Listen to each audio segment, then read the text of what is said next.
வணக்கம். இன்று நான் தந்தை சொல்மிக்க மந்திரமில்லை என்ற தலைப்பில் பேசப்போகிறேன். தசரத மன்னன் கைகேயிக்கு 2 வரங்களை அளிக்கிறார்.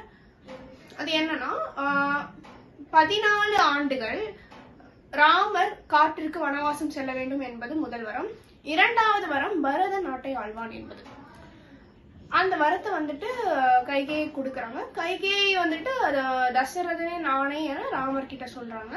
ராமனும் தந்தையின் ஆணையை மீற முடியாமல் அதை ஏற்றுக்கொள்கிறார்.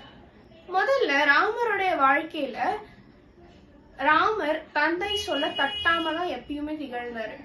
முதல் ராமர் தான் நாட்டை ஆள போகிறார் அப்படின்னு சொல்லிட்டு தசரதன் சொன்னதை ராமன் ஏற்றுக்கொண்டார்.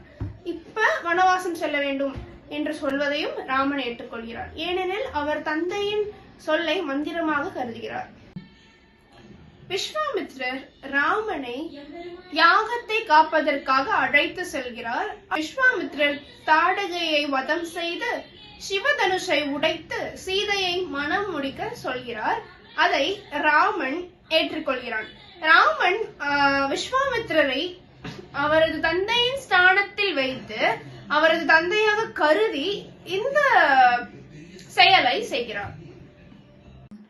பின்பு ராவண போரிற்கு பிறகு சீதையின் மீது ராமன் சந்தேகம் கொள்கிறான்.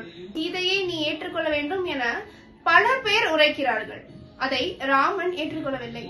தேவலோகத்திலிருந்து சிவபெருமானே என்று கூட சொல்கிறார். அதை கூட ராமன் ஏற்றுக்கொள்ளவில்லை. மேலுலகிலிருந்து தசரத மன்னன் ராமனை அணைத்து நீ சீதையை ஏற்றுக்கொள் என சொல்கிறார். அப்பொழுதுதான் ராமன் ஏற்றுக்கொள்கிறார். எனவே ராமாயணத்தில் முழுவதுமே ராமன் தந்தை சொல்மிக்க மந்திரம் இல்லை என்பதை கடைபிடித்திருக்கிறார். தந்தையின் ஆணையை மீறாமல் அவரது வாழ்க்கையில் கடைபிடித்து வாழ்கிறார். இது நடைமுறை வாழ்க்கையில சாத்தியமே இல்லை. ஏன்னா எல்லாருமே நல்லவங்களா இருப்பாங்கன்னு சொல்ல முடியாது. நம்மளோட வாழ்க்கையில யார் என்ன சொன்னாலுமே அது சரியா தவறா என நாம் நமக்குள்ள ஆராய்ந்து நமக்கு அது சரின்னு பட்டா மட்டுமே நம்ம அந்த காரியத்தை பண்ண வேணும்.